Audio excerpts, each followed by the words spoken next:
Hi and welcome to another I Draw Your Sims video, and I have to say thank you so much for how you received this series so far. So many of you seem to really enjoy this kind of video and I really enjoy making it, so that's awesome.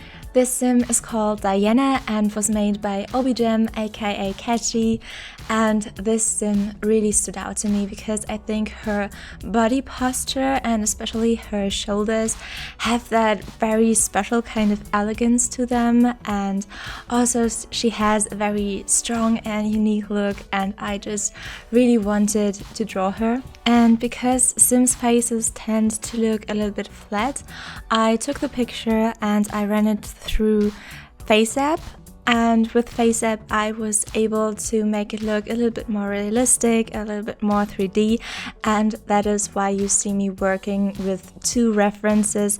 One is the original and one is what I have put through the FaceApp, and I wanted to base the drawing off of both. And now that we are still very early on in the drawing is a good moment, I think, to introduce you to Diana and her backstory, so I'm going to read it to you. Diana has dreams of seeing her name in lights.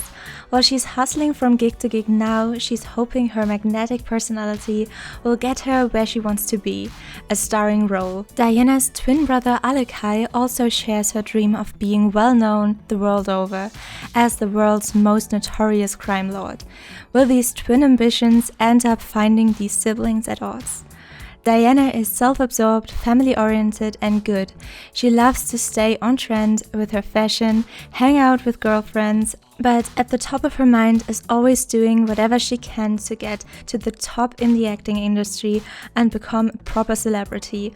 For that reason, she's pretty non-committal with her relationships and will only seriously involve herself with someone if they can help her get further in her career.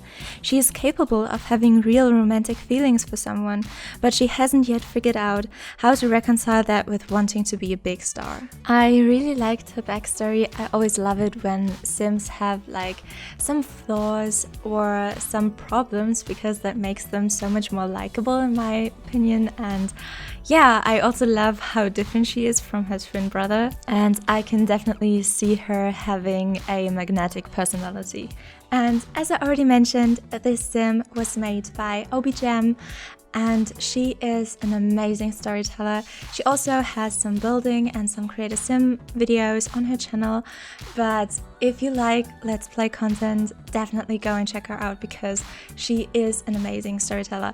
Not to say that she isn't also a great builder and is also very good at cast, like you can see with her sim, but yeah, she has a super sweet and nice personality, and as I said, great Let's Plays, so check her out.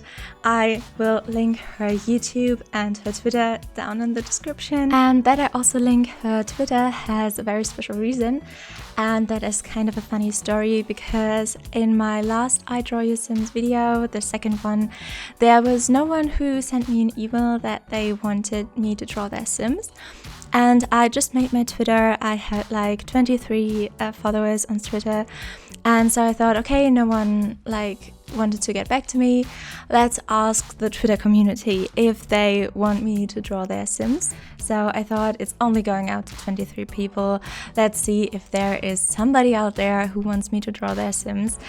And what I didn't take into account is that in Twitter there is this function that is called retweet. And kindly, a person with like almost 2,000 Twitter subscribers retweeted my tweets. And so instead of 23, my tweet went out to like 2,000 people, and some of them retweeted it again. And instead of like 1 or 2 requests, I all of a sudden had 54.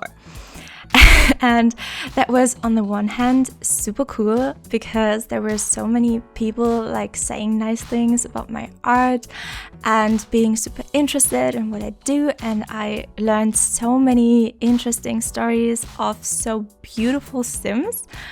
But on the other hand, I was completely overwhelmed with the amount of people, and like in one day I got from 23 Twitter subscribers to like over 100, and it was all a lot, but I just took my time to answer all of them, and they all were so nice and very understanding that I can't draw 54 portraits within a week. And so yeah, all of them have to wait a while because I want to do one drawing a week. And let's see when I will get through all of them, or if I will get through all of them, or if I just like pick the ones that were like the first ones, or the ones that speak the most to me, like this one in particular that really stood out to me. And yeah, we'll see, but I'm very happy that I have so many awesome sims to draw for the next few weeks. But if you watch this video and you really want me to draw your sim, don't feel like intimidated that there are a lot of people who want that too. If you have a sim that I probably really like, or where the backstory really catches me, you don't have to wait like a year until I get to your drawing. If there is a sim that really stands out to me and that I really want to draw, so I want to take this freedom to myself that if there is this sim that I want to draw, I'll just draw it. I won't make like a list that I work down. I just like do what I feel like doing, just to like keep having fun with this. And it could very well be your sim, and don't worry if you write me like an email about your sim or your Twitter DM or something like that. I will still be happy to see your sim and learn about your sim, and maybe I will draw it sooner rather than later. And you also don't stress me out with the requests, as long as you are kind and understanding that drawing just takes time. But now back to the drawing, and at this point I was basically finished with the face. And in the face, the eyes were a little bit bigger than they were in the reference. I didn't do this on purpose. It kind of just happened, I think, because I focused on the eyes so much when I looked at the reference, that they just appeared bigger to me, or it just happened during the drawing process. I don't know, but I kind of liked it, so I kept it. But I really made sure that it still looks like the person in the reference, and I think even though the eyes are kind of different, it's still recognizable and it still looks like her eyes, just a little bit bigger. And now I'm working on the hair, and usually I have a special Photoshop brush for the hair that has like some separate like strains of hair already in the texture. But this time I wanted to make the hair look a little bit different, a little bit more, I don't know how to explain it, but maybe a little bit more neat or a little bit more painterly. And so I just kept going with my usual brush, and I really like how the end result looks. And yeah, I like the look of the hair like this, and I think this hair didn't really need those separate hair strands. So yeah, I like how it looks like this with my usual brush.